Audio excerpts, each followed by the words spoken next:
My name is Ethan Rowe, and if anyone in West Virginia is reading this post, I need you to answer one question before it disappears. Is Black Hollow real? Or does it only appear when it needs a new driver in West Virginia? I'm posting this from a motel 2 counties away, using a borrowed laptop and Wi-Fi that cuts out every few minutes. My right hand barely looks human anymore. The skin is cracking into thin black lines, and sometimes my fingers tap against the tabletop even though I'm not controlling them. If this post disappears, or if I stop replying to comments, assume they found me. 1 week ago, I was just a man trying not to drown in grief after losing his wife. Her name was Claire Rowe. Claire died in a highway collision 7 months ago. A drunk driver crossed the median, slammed directly into her side of the car, and walked away with nothing more than a broken wrist. I buried my wife, sold our apartment, quit my job, and spent the next 6 months driving without a destination, because every room I entered made me feel as though she had only just left it. Claire. When my money started running out, I applied for any job that included a place to stay. Oil rigs, forest lookout posts, farm labor, night security. Then I received a recruitment email from a post office in the Appalachian Mountains. Decent pay, a small town, a free cabin, immediate employment, no interview, no background check, no questions about my past. At the time, it felt like kindness. Now I know it was pre-selection. The sender signed her name as Mara Hell, the employee in charge of the Black Hollow post office. She wrote that the previous mail route driver had left suddenly and that they needed someone willing to cover an isolated mountain route where the locals still depended on physical mail. She added one sentence that made me accept immediately. Sometimes work is the only thing that stops grief from chewing you to death. It was too accurate, too personal. I thought perhaps a stranger in that small town understood what it felt like to lose someone important. I thought maybe she was simply being kind. I was wrong. I packed what remained of my life into my truck and drove into the mountains. I only checked afterward. There is no Black Hollow on any map. No county records, no zip code, no population data, nothing. But I drove there. I walked into the post office. I shook Mara's hand, and on my first morning before sunrise, I heard 3 knocks on the door, slow and steady as though whatever stood outside knew I would eventually open it. On Monday, October 3, I heard the first knock at 5:14 a.m. 3 knocks. Knock, knock, knock, not fast, not slow, as precise as a clock. I was standing alone inside the Black Hollow town post office, still holding a cup of coffee I hadn't touched. Beyond the glass door, thick fog covered the mountain road. Dawn had not fully broken, and the fluorescent lights overhead flickered as though they were about to die. I looked toward the front door. No one was there. Then the knocking came again, this time directly behind me. Knock, knock. Knock, I spun around, my heart missing a beat. There was nothing but a row of old metal mailboxes and a wall calendar displaying the month of October. Don't open the door. A woman's voice came from the mail sorting counter. I flinched again. She stepped out of the darkness behind the filing shelves, carrying a stack of envelopes in her arms. Her brown hair was tied neatly back. She wore a blue postal jacket, and dark circles surrounded her eyes like she hadn't slept properly in years. I'm Mara, she said. You must be the new Ethan, I nodded. Good. She placed the stack of letters on the table. Then listen carefully. If you hear knocking before sunrise, don't open the door. Is someone out there?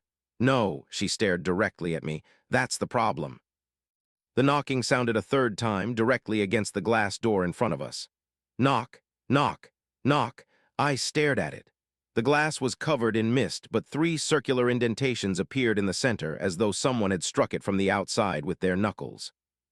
I stepped backward. Myra's expression didn't change. She pulled down the shutter covering the window. The knocking stopped completely.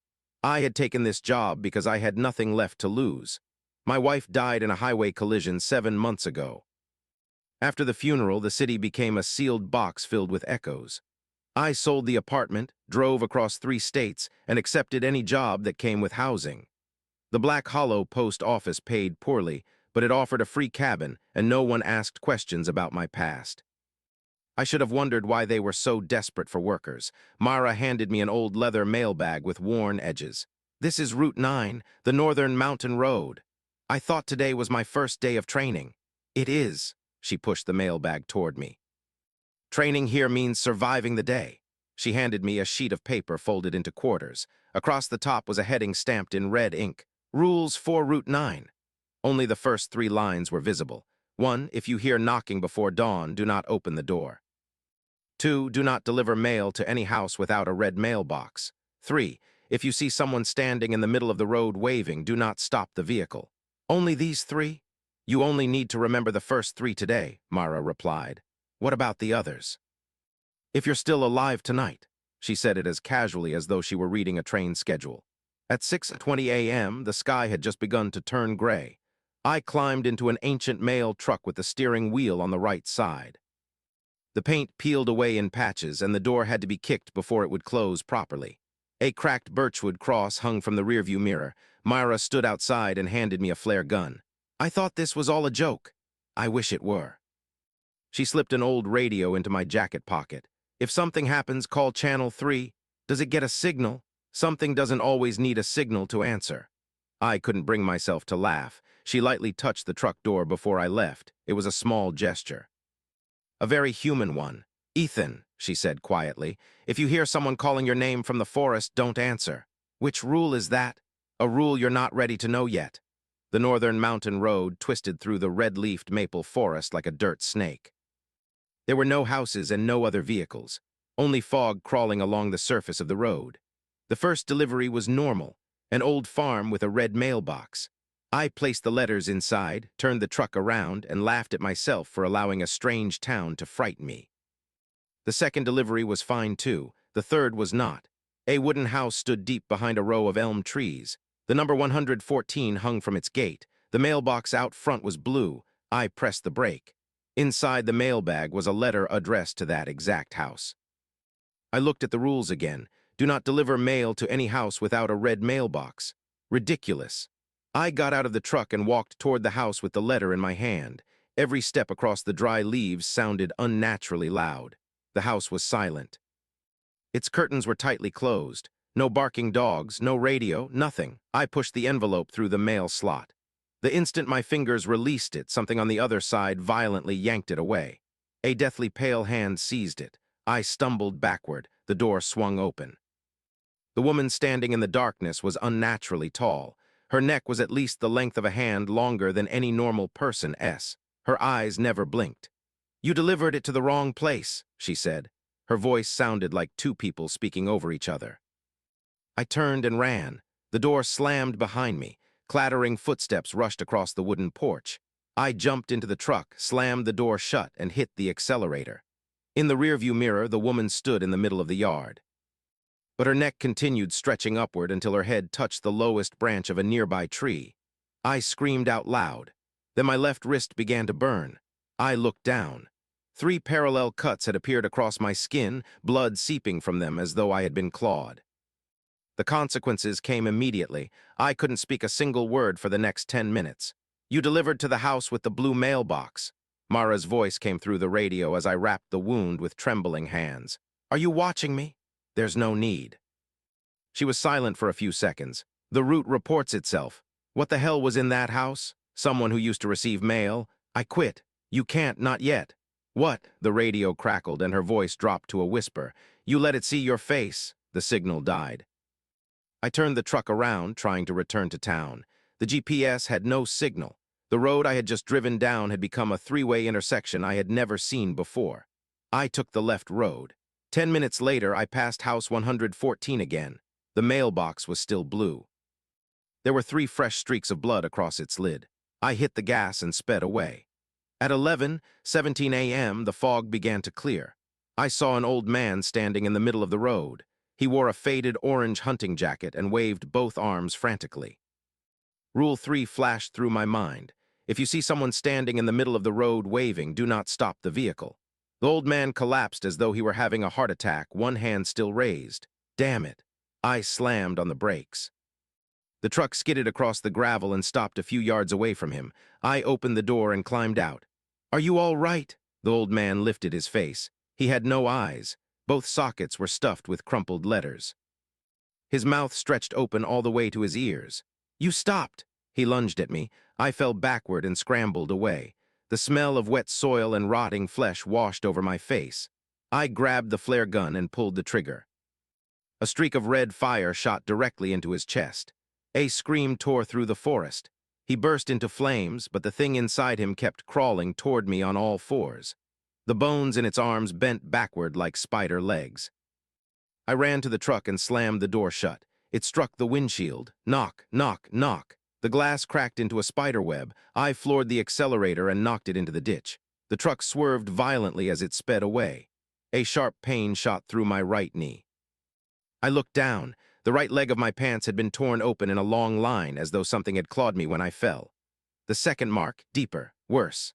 I reached the post office shortly before 2:00 p.m. Myra was waiting on the porch as though she knew the exact minute I would arrive. She saw the blood on my leg but did not look surprised. "I told you not to stop. I thought he was a real person. Everything here used to be a real person." She pulled me inside and cleaned the wound with some kind of brown alcohol that smelled strongly of herbs. I gritted my teeth. "You knew all of this and you still sent me out there. If I hadn't sent you, it would have come here. What is it?" Myra stopped moving. For the first time, I saw fear tremble in her eyes. "Tonight, you'll hear it knocking on the cabin door." "What?" "And when you do," she looked up at me. "Don't let pity open the door." She said it like someone who had already made that mistake. I looked at her longer than necessary. There was something in her voice that was exhausted, honest, and painfully familiar, like me. "My younger brother died on Route 9, she said quietly, as though she could read my thoughts. "His first day on the job." I didn't know what to say, so I only nodded. When she finished bandaging my leg, she pressed the cabin key into my hand. "If you survive the night, I'll give you Rule 4 tomorrow." The cabin stood about 100 yards behind the post office, close to the edge of the forest. It was a small, one-room wooden house that smelled of dust and old pine resin. I locked the door 3 times, checked the windows twice, and placed the flare gun beside the bed. Darkness fell quickly outside. There were no vehicles, no human voices, only the sound of tree branches scraping against the roof. At 9:43 p.m., the radio switched on by itself.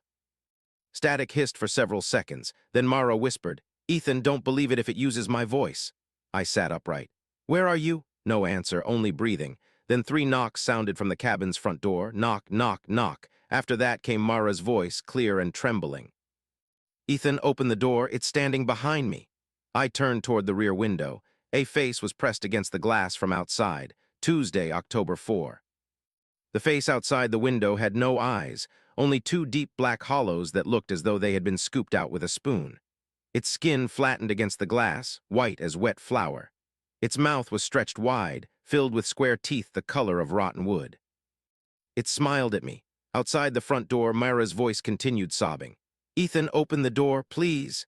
3 more knocks sounded. Knock, knock, knock. I backed away from the bed, my heart pounding so hard that my chest hurt. If the voice outside was real, Myra was about to die. If I opened the door, I would die. The face at the window tilted its head 90 degrees. I heard its neck crack like a dry branch snapping. "Ethan!" This time the voice came from its mouth. My wife's voice. I froze. "Open the door." It was Claire's voice. Every sound was perfect, even the slight way she dragged out the end of a sentence, the way she used to speak when she was locked outside because she had forgotten her keys. I rushed toward the front door on instinct.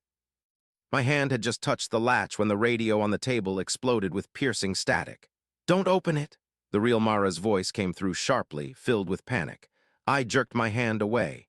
Immediately, the cabin door bulged inward as though it had been struck by a truck. The hinges screamed and the wood split between 3 knuckle-shaped dents.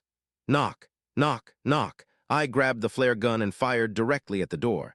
A streak of red fire shot through the crack. A long shriek rose outside, like a train whistle being dragged underwater. A black shadow shot away from the porch. The rear window was empty. Everything fell silent. Only the smell of burning wood and warm urine remained on the floor. I hadn't made it to the bathroom. At 5:58 a.m., I had barely slept. Mara came to the cabin just after dawn, carrying a first aid kit and hot coffee. As soon as the door opened, she saw the deep crack in the wood and turned away for several seconds, as though trying to hide something. "Whose voice did it use?" I didn't answer immediately. "Claire S." Mara nodded slowly, unsurprised. "It always chooses the person who would make you open the door fastest. Why didn't you warn me? Even if I had, you still would have heard her." She was right. I hated that. She temporarily reinforced the door with a wooden plank, then handed me a new sheet of paper. Rules 4 Route 9, Additional Rules 4. If you hear someone you know calling your name from the forest, do not answer. 5. Do not look through the window of any house for longer than 3 seconds. You were supposed to learn Rule 4 last night, she said. Where were you last night? Right outside the post office. Then who knocked on my door? She stared at me for an uncomfortably long time. I already told you. I should have left, but my truck wouldn't start that morning. The brand new battery had swollen and blistered as though it had been boiled. My phone had no signal. The road to the next town was blocked by a fallen tree, and the cut across its trunk was fresh, as though something had hacked it down during the night. Black Hollow was very good at keeping people. So at 7:10 a.m., I was sitting inside the battered mail truck again. Why do we still have to deliver the mail? I asked. Mara stood beside the truck door. Because if the route is left unattended for 2 days in a row, it delivers itself. That sounds like a fairy tale.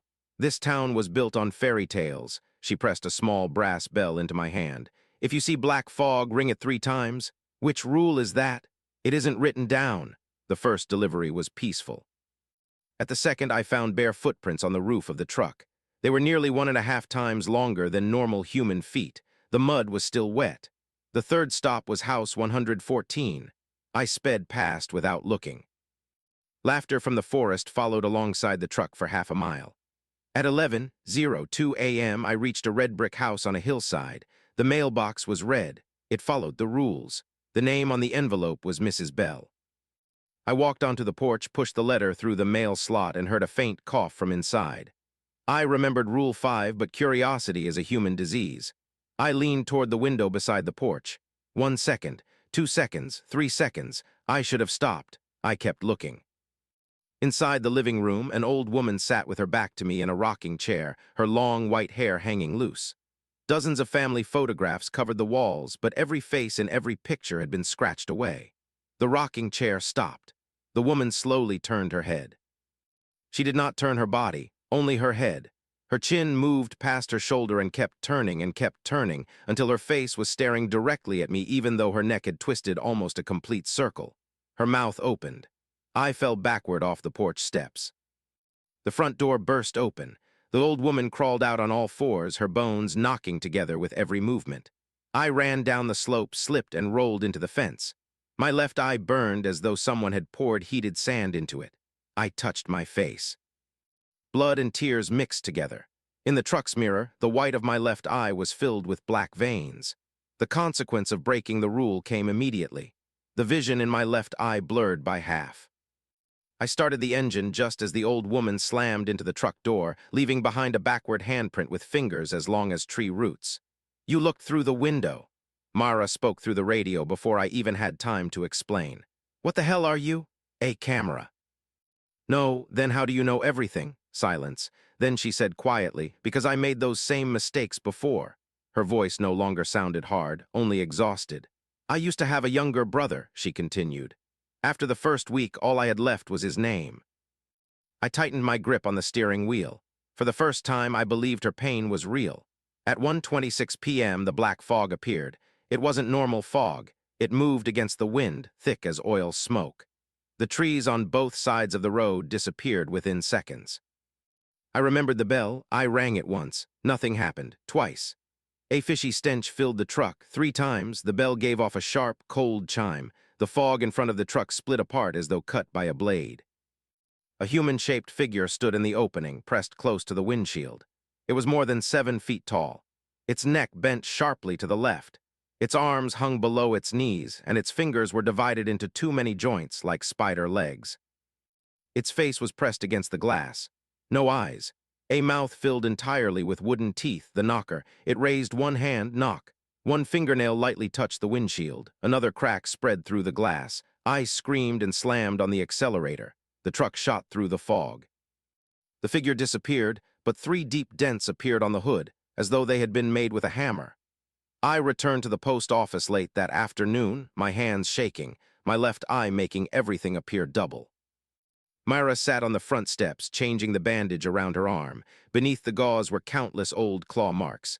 I'm not the only one who's been marked, am I? No. How many were there before me? She looked toward the forest. 7. And where are they now? You've delivered mail to some of them. A chill ran down my spine. She handed me another sheet of paper. Rules 4 Route 9, additional Rules 6. If there is a letter with your name on it, do not open it. I froze. What does that mean? Mara pulled a crumpled, mud-stained envelope from her jacket pocket. Written across the front in rough handwriting were the words, Ethan Rowe. That was my name, Ethan Rowe. The postmark was dated today. I swallowed. Where did you get it? From your mailbag. I checked it. Not carefully enough. Why didn't you give it to me earlier? Because I wanted to make sure you hadn't opened it. I took the envelope. It was as cold as though it had just been removed from a freezer. Something thin and hard was inside. I want to know who sent it. No one sent it. What happens if I open it? Myra looked directly into my eyes. Tomorrow, you won't remember who you are. Night fell faster than it had the day before. I took the letter back to the cabin and pushed it beneath the mattress. I don't know why I didn't throw it away. Maybe because your own name has a strange kind of pull. At 10:11 p.m., 3 knocks sounded from the door. Knock, knock, knock. I didn't move. The silence stretched on. Then the knocking moved to the window on the left. Knock. Knock, knock. I tightened my grip on the flare gun. Then from beneath the bed, a man's voice whispered, "Don't open it. It's standing behind you." Wednesday, October 5. I didn't turn around. If 3 days in Black Hollow had taught me anything, it was that anything trying to make you turn around was not worth seeing. The man's voice beneath the bed was hoarse, whispering close to the wooden floor. "Don't turn around. It likes it when you turn your head." I slowly backed away from the bed. The flare gun pointed behind me even though I had no idea what I was aiming at. 3 knocks sounded from the right window. Knock, knock, knock. Then the left window, knock, knock, knock. Then the ceiling, knock, knock, knock. Something was crawling across the cabin roof.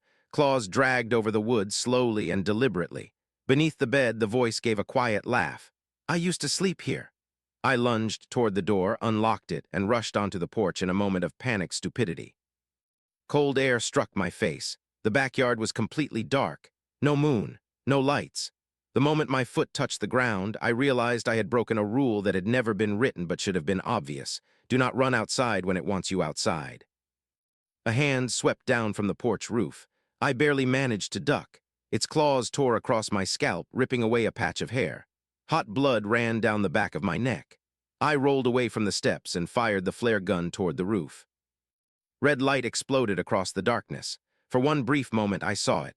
The knocker crawled upside down across the roof like a giant lizard. Its long limbs clung to the wood with bent, jointed fingers. Its neck hung over the edge of the porch roof. Its head dangled upside down in front of me, its jaw stretched wide, filled with wooden teeth packed together like fence posts. And caught between those teeth was a gold wedding ring. I froze. The ring looked like Claire's. The light died. It disappeared. I rushed back into the cabin, locked the door, pushed tables and chairs against it, and sat on the floor until dawn, surrounded by the smell of blood and flare smoke. The voice beneath the bed was gone. Only fresh scratches remained across the wood. At 6:21 a.m., Mara looked at the missing patch of hair on my head and said nothing for several seconds. She cleaned the wound with salt water. I clenched my teeth until my jaw ached. "Did you know there was something under the bed?" "Yes, and you didn't tell me." "If I had warned you, you would have bent down to check." I hated that she was always right. I told her about the ring. Mara's hands stopped moving. "Are you sure? I was married to her for 8 years. It could have taken it from your memory. Or from my wife's body." Mara looked away. "I don't know how far it can reach." For the first time, she looked truly afraid. She handed me another sheet of paper. RULES 4 Route 9, Additional Rules 7. If the porch light is on at a house that was previously abandoned, do not step onto the porch. 8. If someone knows something private that only the dead could know, do not continue speaking with them. I looked up. Someone dead like Claire? Or someone living who is lying?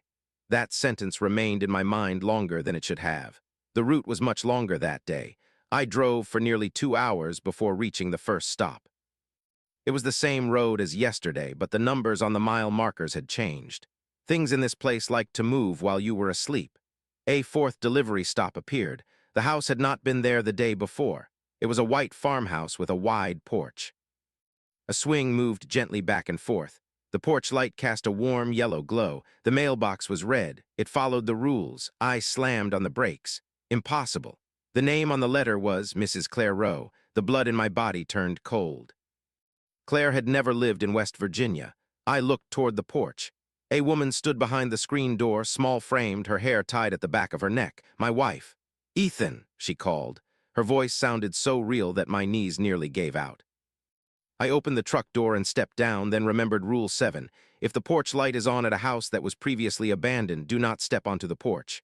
I froze in the middle of the yard. "Come inside," Claire said. "I'm cold." My eyes burned. "You're dead." She smiled sadly, just as she had on her final day in the hospital. "You weren't there when it happened. How do you know?" I took another step, then stopped. Rule 8. If someone knows something private that only the dead could know, do not continue speaking with them. Claire looked at me. "You never said goodbye." I turned and ran back toward the truck. The screen door exploded behind me. Footsteps slammed against the porch on all fours. I jumped into the truck and slammed the door shut just as something landed on the roof. The metal caved in directly above my head. I hit the accelerator. Claws punched through the roof and tore across my right shoulder. The pain felt like a fishing hook ripping through flesh. Blood poured down the front of my shirt. I swerved left and scraped the side of the truck against an oak tree. The thing on the roof was thrown off. In the rearview mirror, Claire stood in the middle of the road, but her legs bent backward. "You spoke to it." Myra's voice came through the radio. I barely answered. "Listening is enough. How are you watching me?" "Ethan," she sighed. "Haven't you noticed I only call when you're about to die? What does that mean? It means I'm trying to keep you alive." I tightened my grip on the steering wheel. It sounded like concern. It also sounded like a threat. At 1:40 p.m., I decided to investigate on my own. Instead of returning to town, I turned onto the dirt road beside the old cemetery that I had been too afraid to enter the day before.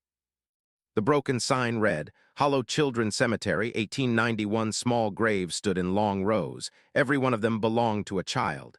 Many of the stones displayed only an age, 6, 7, 8. At the far end of the cemetery stood a larger grave with no name. Its surface had been scratched beyond recognition. Dozens of brass door knockers of different shapes had been planted around it. I touched one. It was freezing cold. Engraved across the back were the words, "Return the caller." A sound came from behind me. I turned around. An old man holding a shovel stood several yards away. His eyes were cloudy white and his beard was stained yellow with nicotine. Old Man Grady. "Don't touch its grave," he said. "Who are you?" "Someone who lived this long by knowing when to keep his mouth shut." "I need to know what that thing is." The old man spat onto the ground. "A little boy who was locked outside on a porch during the winter of 1891. He pointed toward the brass door knockers surrounding the grave. "The owner of the house locked him out because he had scarlet fever. He kept knocking until the bones in his fingers shattered. The entire town heard him knocking, but no one opened the door." Cold wind moved through the rows of gravestones. "Ever since then, he has been knocking back. How do I stop him?" The old man looked at me the way someone looks at a man who is already dead. "Don't let him invite you in." "What does that mean?" Before he could answer, his head jerked violently to the left. Crack! His neck twisted almost halfway around. A long hand reached out from behind a gravestone and dragged him into the shadows beneath the trees. Blood sprayed across the stone. I stumbled backward and fell. The old man was gone. Only his shovel remained, spinning across the ground. The knocker stood behind the row of gravestones, unnaturally tall in the evening fog. It raised one finger to the place where its lips should have been. "SHH." Then it disappeared. I drove back to the post office like a madman. Myra was waiting inside the mail storage room. "I went to the cemetery." Her face turned pale. "I told you not to go alone." "I met Grady. He said a child was locked outside on a porch." Myra stood perfectly still. "I know. You know everything, not everything. Why didn't you tell me? Because you would think you could save him. Can I?" She smiled with terrible sadness. "Ethan, the thing out there is no longer a child." I threw the mailbag onto the floor. "Then what am I?" "Bait." She stepped closer. "You're the first person in years that it hasn't killed on the first day." "Why?" She looked directly into my eyes. "I'm trying to understand that too." The distance between us was so small that I could smell soap on her clothes. Something only a living person would have. For one moment, I almost trusted her completely. Then I saw her sleeve slip down. An old tattoo ran across the inside of her wrist. Route 9, driver 3, driver number 3. Mara immediately pulled her sleeve back into place. Old history. You used to drive this route? Silence. How long ago? A very long time. How old are you, Mara? The lights in the mailroom suddenly went out. The entire building sank into complete darkness. 3 knocks sounded from inside the sorting room, not from an outside door. From somewhere inside the post office itself. Knock, knock, knock. Then hundreds of envelopes began falling from the ceiling like rain. Thursday, October 6. The envelopes fell like a swarm of bats whose strings had been cut. Hundreds of letters struck the floor, whipped against my face, and slid beneath my feet. The lights flickered rapidly. With every flash, I saw the room shift slightly. The mail shelves moved, the walls pulled farther away. The ceiling lowered, 3 more knocks sounded. Knock, knock, knock. They came from inside the sorting room behind us. Mara grabbed my wrist. Run! We charged through the storm of paper. 1 letter stuck to my chest. The recipient's name was written in red ink. ETHAN row, final notice. I tore it away and threw it aside. A mistake. The back of the envelope was covered with a thin layer of raw red skin, as though it had just been peeled from someone's body. It clung to my fingers, burning hot. I ripped it away, but it was already too late. The skin on the back of my right hand began to swell. 3 black veins rose beneath the surface and crawled up my arm. The new mark appeared faster than any of the others. Mara pulled me into the mail storage room behind the post office and kicked the steel door shut. Something slammed into the other side. The metal dented inward. Then came the second impact. The third. The hinges tore loose. This way. Mara dragged a heavy shelf away from the corner, revealing a wooden trapdoor. Why does the post office have a secret basement? Because this isn't the first thing they've hidden. We rushed down. A narrow staircase led into an earthen tunnel lined with rough stones. The air smelled strongly of mildew and ink. Mara slammed the trapdoor shut above us. Clawing began immediately on the other side. I thought you said it couldn't enter the post office. I said it didn't like entering. She breathed heavily. I switched on my phone's flashlight. The walls on both sides were lined with rusted mailboxes that stretched into the darkness. Hundreds of them. Every mailbox had a name. Many had been scratched away, but some remained intact. I saw MARAH, driver 3. I turned toward her. You really were a driver? Yes. How many years ago? She remained silent for too long. 32. I let out a dry laugh. You don't look 30. Black Hollow doesn't let people age properly. 3 knocks sounded from deeper inside the tunnel, not from behind us. Knock, knock, knock. I flinched. Are there 2 of them? No, Mara clenched her jaw. It knows shortcuts. We ran. The tunnel split into 3 branches. Mara turned left without hesitation. How do you know the way? Because I hid down here for 7 nights and survived. She paused. Not completely. Before I could ask what she meant, my right foot dropped through the ground. A rotten board snapped beneath me. I fell into a dark pit up to my waist. My thigh struck the edge of a stone so hard that I nearly vomited from the pain. Mara pulled me out, but my right leg could no longer support my weight properly. The marks no longer needed me to break a rule before they appeared. It was accelerating. Mara put my arm around her shoulders and helped me forward. I'm slowing you down. It likes people who believe they're useless. We dragged ourselves through a narrow passage until we reached a circular room built from old bricks. A wooden table stood in the center. A thick leather-bound journal rested on top of it. Mara closed the iron door behind us and dropped a heavy bar across it. Read quickly. What is this? The journal of the previous drivers. I opened the first page. 1894, Driver 1, if the mail is not delivered, it will choose the carrier. 1921, Driver 2, the rules change with every cycle. Do not trust the most recent copy. 1994, Driver 3, my name is Mara. If anyone reads this, do not trust me when I say I am trying to save you. I went completely still. I looked up. Mara stood 3 steps away, her face drained of color. Explain. That was me. You wrote that I shouldn't trust you, because I didn't understand back then. Understand what? She stepped closer. To keep someone alive here, you have to make them hate you first. Or lie to them. 3 knocks sounded against the iron door. Knock, knock, knock. The metal bar began to bend. Mara leaned close to me. Listen, the rules they gave you are only half true. What? The iron door shook violently. The town erased the other half, she spoke quickly. The real rule, too, is, do not deliver mail to any house with a freshly painted red mailbox. I froze. The red mailboxes are traps. Not all of them, only the houses it has already finished feeding on. The first delivery stops flashed through my mind, the peaceful farm. The red brick house, Claire's farmhouse, red mailboxes, a chill ran down my spine. You let me deliver mail to those houses. I needed to know how it wanted you. I lunged forward and grabbed her by the collar. You used me as bait. Mara did not resist. At first, yes.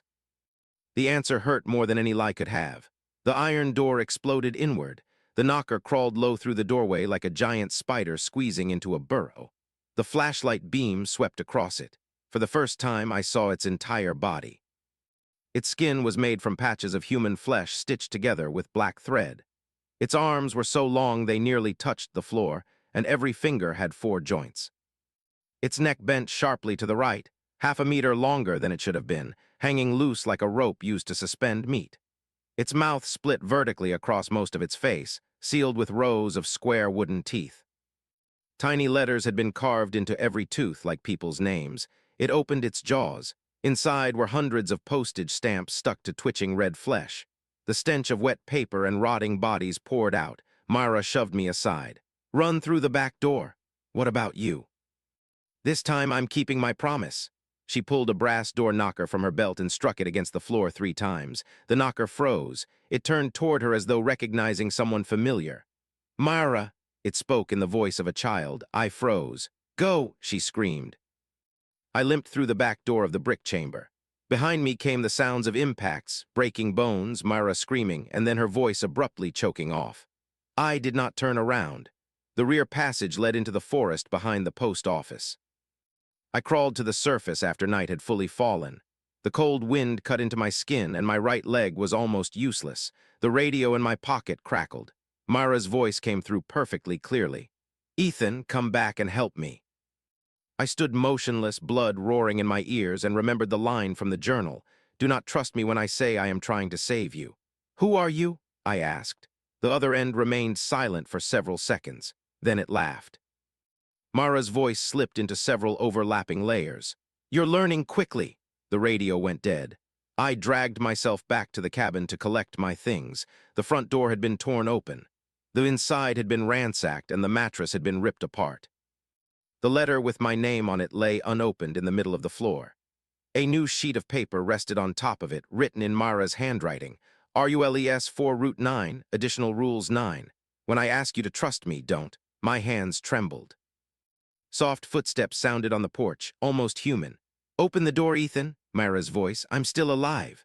I looked through a crack in the wall. Mara stood on the porch, covered in blood, her eyes red from crying, but her neck was slowly growing longer. Friday, October 7. I did not open the door. Mara stood outside on the porch, blood running from her temple into the collar of her shirt. The wind blew strands of hair across her face. She looked so genuinely hurt that my stomach twisted. Ethan, she said hoarsely. It copied me. I escaped. Her neck lengthened a little more, only slightly. No one would have noticed without looking carefully. I backed away from the door. Step into the light. What? Stand directly beneath the porch light. She hesitated. I'm hurt. Step into the light. For one brief moment, her eyes changed. The pleading expression disappeared, replaced by something cold and empty. Then she smiled. Her mouth stretched wider than any human mouth should. You really are learning quickly. The porch light exploded. The entire cabin fell into darkness. 3 knocks sounded directly against the door. Knock, knock, knock. The wood split open. I ran through the back door, carrying my bag, the flare gun, the driver's journal, and the letter with my name on it. In the forest, the sound of long footsteps sweeping through the dead leaves followed behind me. I did not get far. My right leg was almost completely ruined, and every step sent pain shooting into my hip. My only option was to hide inside an abandoned hunting station a few hundred yards from the cabin, one I had seen while delivering mail. The door was unlocked. Inside, the air reeked of mold and dead rats. I pushed a cabinet against the entrance, sat in the darkness gasping for breath, then switched on the flashlight and opened the journal again. The final pages written by Driver 3, Mara, were scrawled as though she had been panicking. It does not merely imitate. It needs replacements. Every cycle requires someone to maintain the route, someone to open the door, and someone to carry the new name. If I fail, it will use my face. The final rule is not written on paper. The next page had been torn out. I frantically searched through the remaining pages. A small piece of paper fell out, covered in Mara's handwriting. If you are still yourself, do not open the letter. If you are no longer yourself, you must open it. I stared at the letter bearing my name, my heart pounding wildly. Soft footsteps sounded outside the hunting station. Then Mara's voice. I know you're in there. I switched off the flashlight. I'm sorry I used you as bait. Her voice broke. Every time I saved you was real. I clenched my teeth. What am I supposed to believe now? Believe this, she whispered. If morning comes and you haven't opened the letter, you will become the next driver. I remained silent. Outside, everything went quiet. 5 minutes later, 3 knocks sounded against the rear door of the station.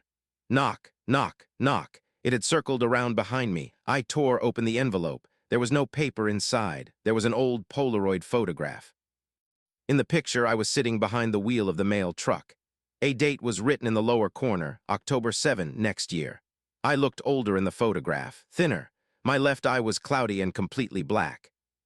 Behind the mail truck, someone stood beside a red mailbox.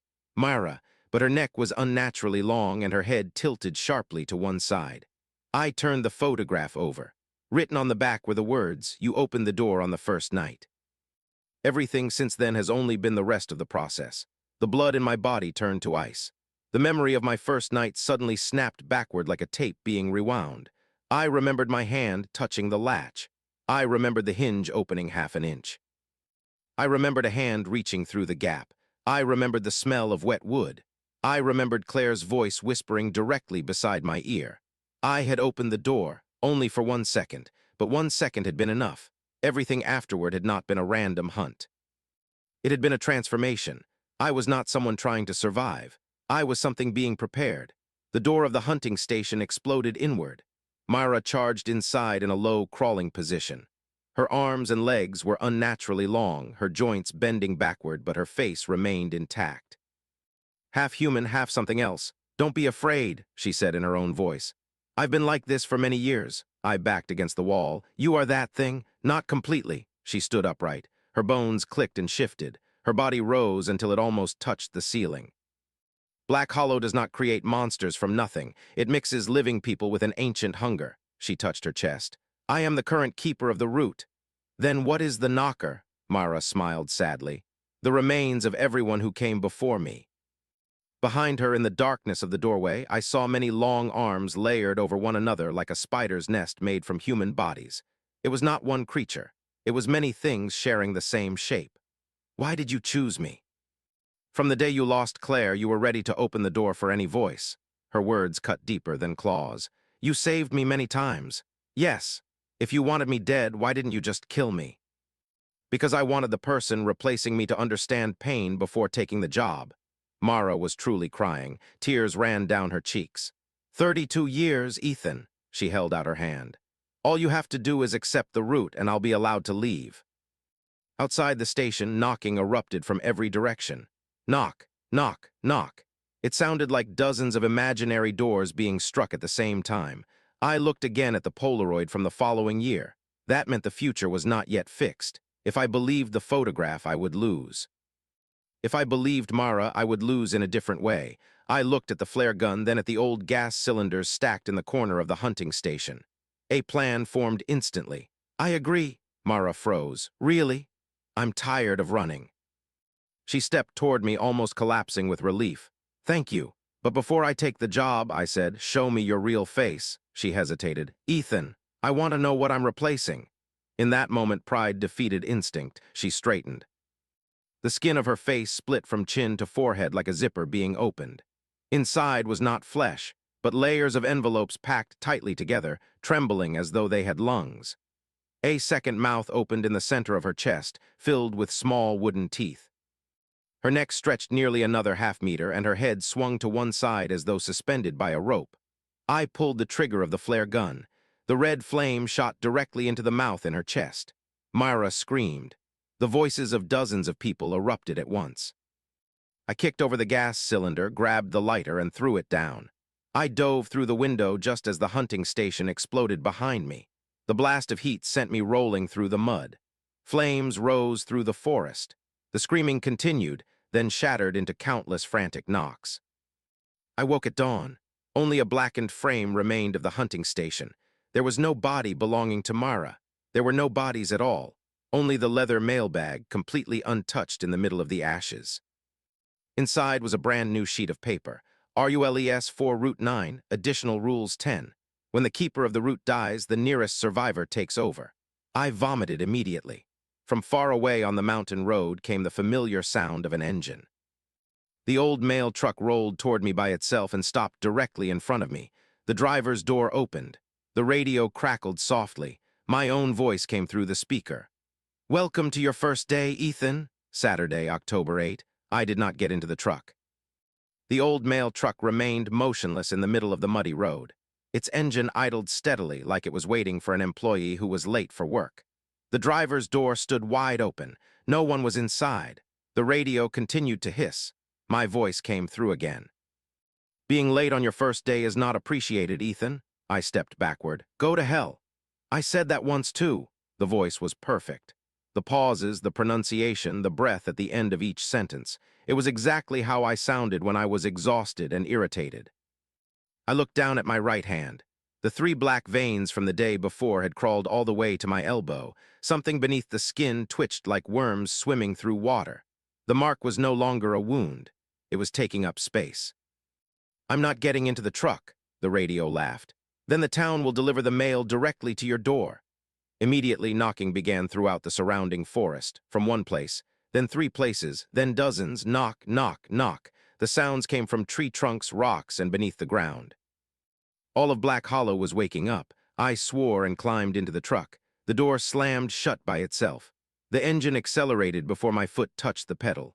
The driver's seat was still warm. The mailbag sat beside me. On top was a spotless white envelope marked Driver 4. I tore it open. Inside was a new employee identification card, my photograph. The issue date was today. The job title read, Rural Route Custodian, not Driver, Keeper. I threw it onto the floor. The radio spoke quietly. "See. The company is always quick to update its records."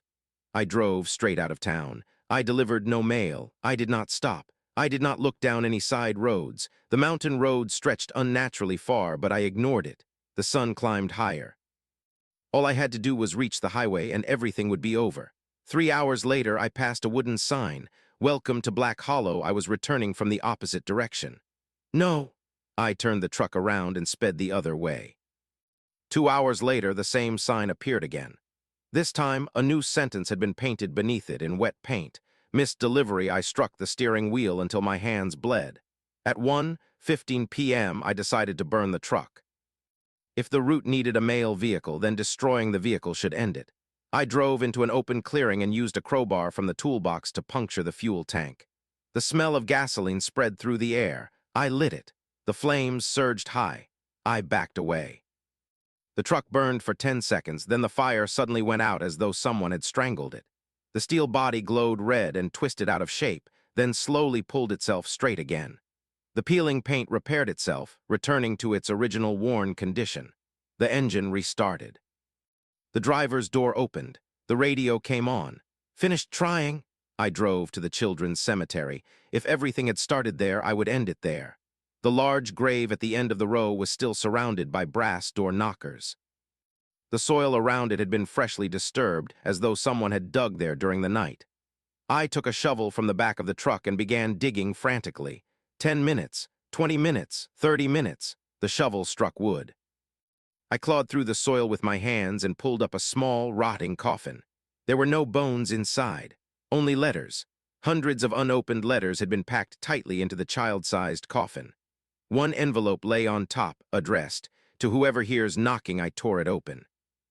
Inside was only one sentence written in trembling, childlike handwriting. "I only wanted to come home." I stood frozen. Myra's voice came from behind me. "That was the first thing." I spun around. Myra stood among the gravestones, her body whole, unburned, untorn, and unchanged. She was only slightly transparent, like someone seen through a sheet of rain-covered glass. "Mara, you're not dead." "Yes," she replied. "I have been for a very long time." A chill ran down my spine. Then yesterday was the part that remained trapped. She stepped closer, but her feet left no impressions in the soil. "Listen, what you burned was only the keeper of the route, not the hunger itself. I don't trust you anymore." Good, she smiled wearily. You finally learned. How do I break the cycle? Mara looked into the coffin filled with letters. Long ago, it was a little boy locked outside on a porch. He knocked and begged to be let inside, but no one opened the door. He died outside. I know that part. There's more, she pointed toward the letters.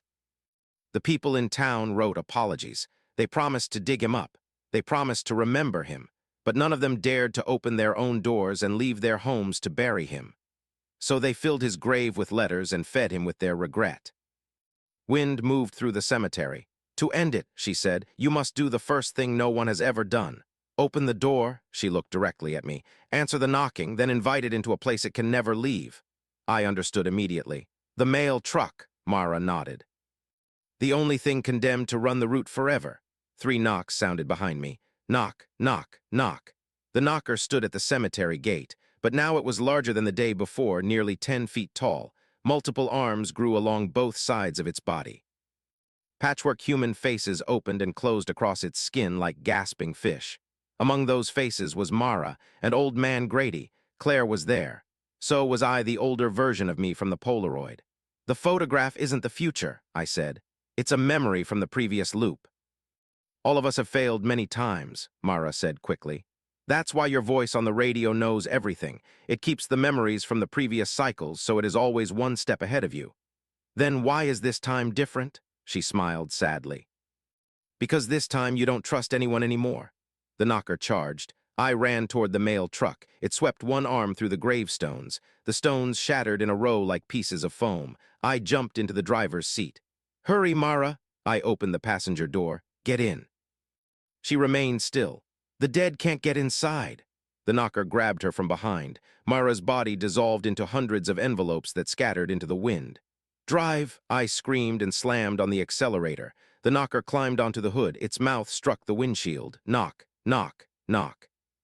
I unlocked the passenger door and shouted, You want to come inside, don't you? It froze. An instinct older than hatred took control. I pulled the passenger door wide open. I invite you in. It shrieked and poured into the passenger seat like a river of flesh. The instant its entire body entered the cabin, I shifted gears, locked the doors, threw the brass door knocker into its lap, and drove the truck straight toward the abandoned quarry at the edge of the cemetery. The truck went over the edge.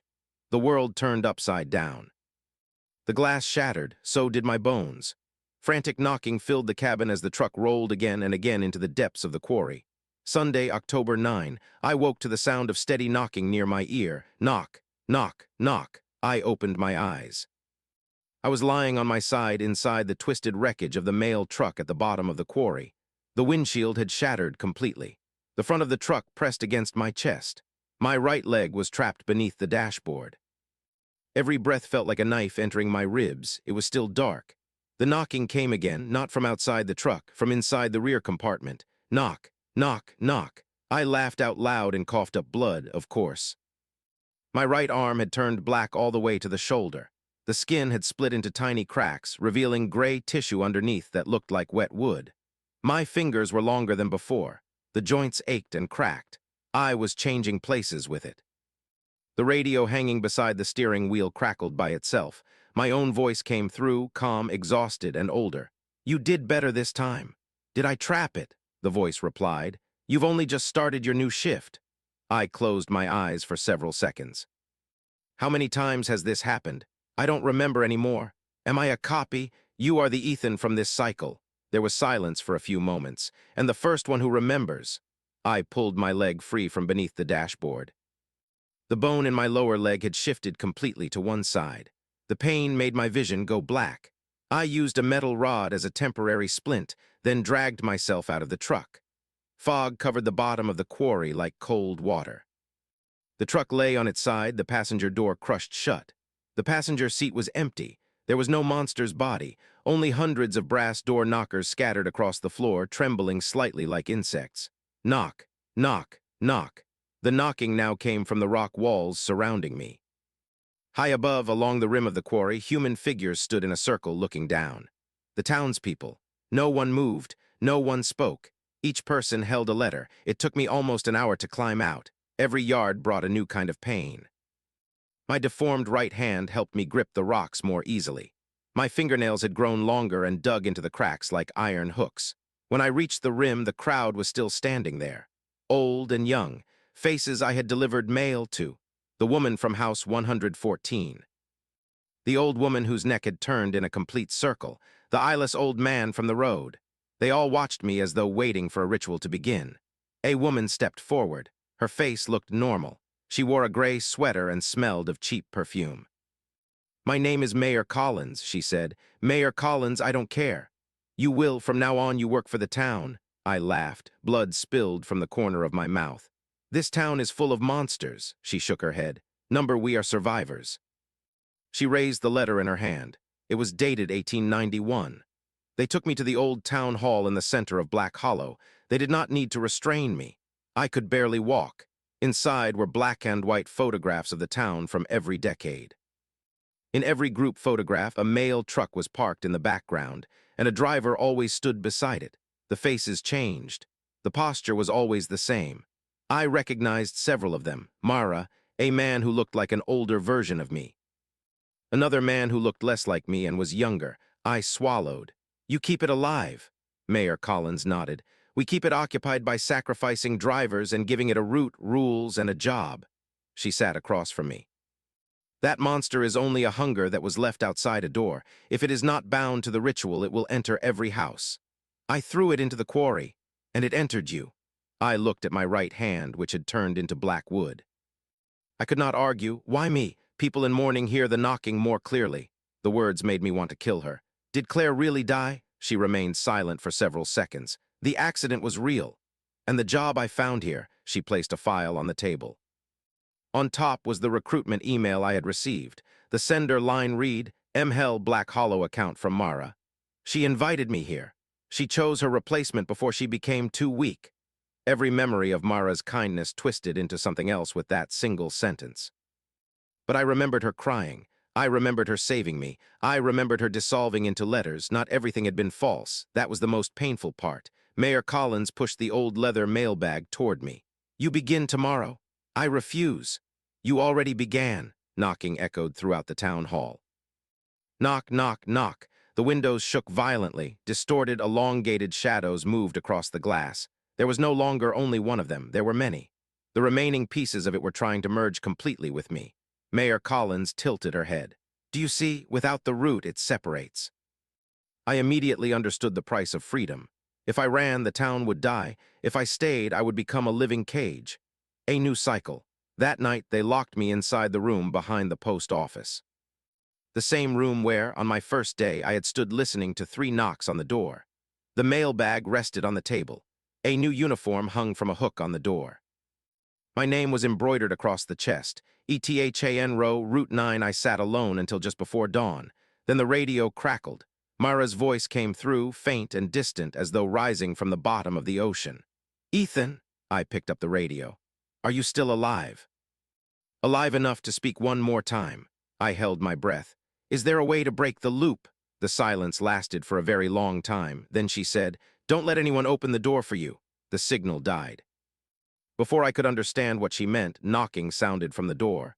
Knock, knock, knock. The sun had not risen yet. I slowly stood. The new instinct inside me screamed that I had to answer. The human part of me wanted to resist. The remaining part wanted to be invited inside. Outside the door, a frightened man's voice spoke. "Hello, I'm the new driver. I'm here to start the job." I froze. It was the voice of a terrified young man, exactly like me 1 week earlier. I looked down at my hand. My fingers now reached all the way to my knees. 3 more knocks sounded. Knock, knock, knock.